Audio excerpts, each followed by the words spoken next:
Desta puji cara Natasha Rizky mendidik agama ke anak-anak.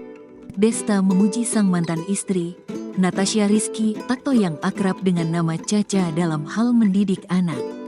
Diketahui, Desta dan Natasha saat ini memiliki 3 orang anak. Natasha Rizky ungkap kehidupan usai cerai pada saat Natasha hadir menjadi bintang tamu dalam konten podcast YouTube yang dipandunya.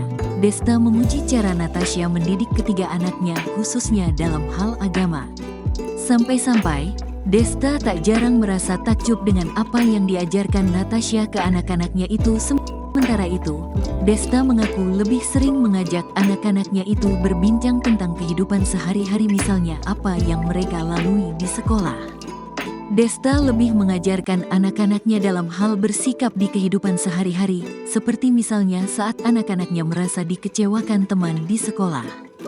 Desta bersyukur karena ia dan Natasha sangat imbang dalam mendidik anak. Jadi aku tuh ngajarinnya lebih ke kehidupan, lebih ngajarin kalau misalnya dia dikecewakan teman di sekolahnya.